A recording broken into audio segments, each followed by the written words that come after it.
जबलपुर जिला प्रशासन की लापरवाही के चलते हजारों किसानों की धान खुले में पड़ी है।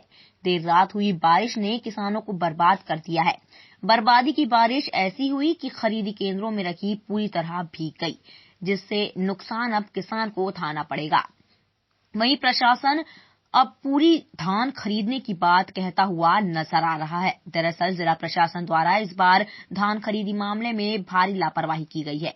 1 दिसंबर से चालू हुई धान खरीदी के लिए प्रशासन द्वारा मात्र 85 खरीदी केंद्र बनाए थे, जबकि 121 बनाए जाने थे। उसका नतीजा ये हुआ कि पूरे जिले का किसान परेशान हो गया और हालात ये हो गए कि जहां भी किसानों को आश्वासन मिला वहां पर धान को रखाया।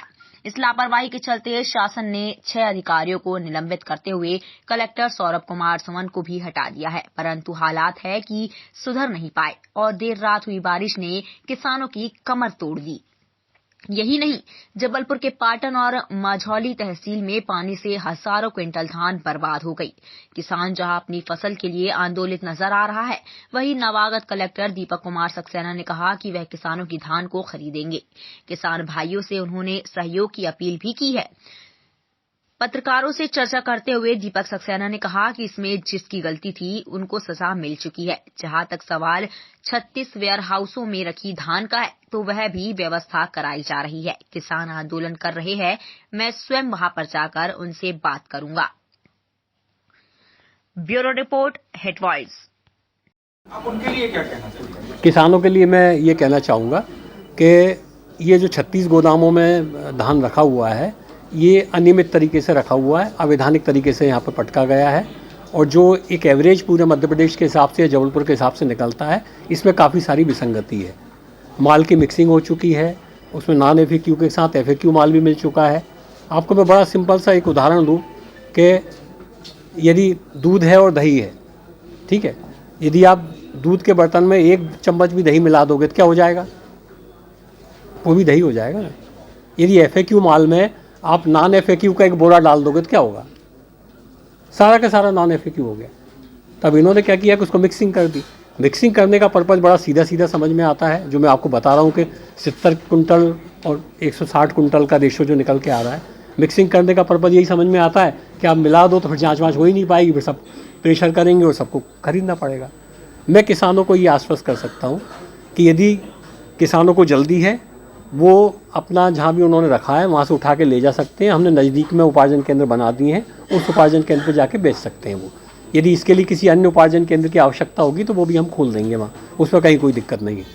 यदि उनको लगता है कि परिवहन कराने में उनको दिक्कत है तो फिर थोड़ा सा हमको समय दें, हमको पूरी जाँच कर लेने दें, ठीक तरीके से पहचान कर लेने दें कि किस किसान का है, और ठीक तरीके से इस बात की पहचान कर लेने दें कि FAQ कौन सा है और नॉन FAQ कौन सा है। FAQ होगा, वास्तविक किसानों का होगा, हम बाकायदा उसको खरीदेंगे।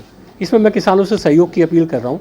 जो निहित स्वार्थी तत्व हैं, जो कि क्लियर कट समझ में आ रहा है कि जिन्होंने अपने लालच के कारण किसानों को भी फंसाया, उनके प्रभाव में आके जबरदस्ती धरने पे बैठ के और उस पर बैठ के मतलब प्रेशराइज करने की कोशिश ना करें। हम खुद कह रहे हैं कि हम आगे बढ़ के खरीदेंगे। और मैं आज जाऊँगा पाटन, आप कह रहे हैं पाटन धरने पर बैठे हैं लोग, मैं जाके बात करूँगा। मुझे लगता है लोगों को समझ में आएगी ये वाली बात कि इस तरीके से प्रेशर डेवलप करने से कुछ नहीं होगा। उनको भी सहयोग करना चाहिए, हम भी सहयोग करने के लिए तैयार हैं। मौके पे आके किसान बता दें कि साहब ये मेरा माल है, FAQ है तो हम खरीद लेंगे, नॉन FAQ है तो उसको ठीक कर ले वो। अब मुझे नहीं लगता कि इसमें कोई दिक्कत होने की बात है।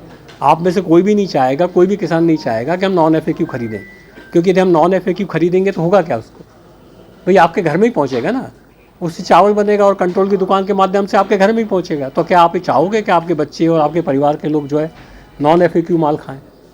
तो इसलिए ज़रूरी है कि PDS के माध्यम से चूँकि इसका डिस्ट्रीब्यूशन होना है तो FAQ धान की खरीदी की जाए। उसमें थोड़ा सा समय लगेगा, 10, 12, 15 दिन का समय लग सकता है। पूरे मध्य प्रदेश से हमने अच्छे अधिकारियों की टीमें गठित करके हर उपार्जन केंद्र पे 4-4 अधिकारियों की टीम लगा दी है। उन 4 अधिकारियों की टीम के ऊपर 10 सीनियर ऑफिसर्स की भी एक टीम लगा दी है। ज़िले के सारे लोग ऑलरेडी लगे हुए हैं। 150 से 200 लोग पर्टिकुलर इन 36 गोदामों की समस्या को दूर करने के लिए भोपाल स्तर से ड्यूटी लगा चुके हैं। तो थोड़ा सहयोग रख दें, संयम रखें, समस्या हल हो जाएगी। हिट वॉइस चैनल को लाइक और सब्सक्राइब करें।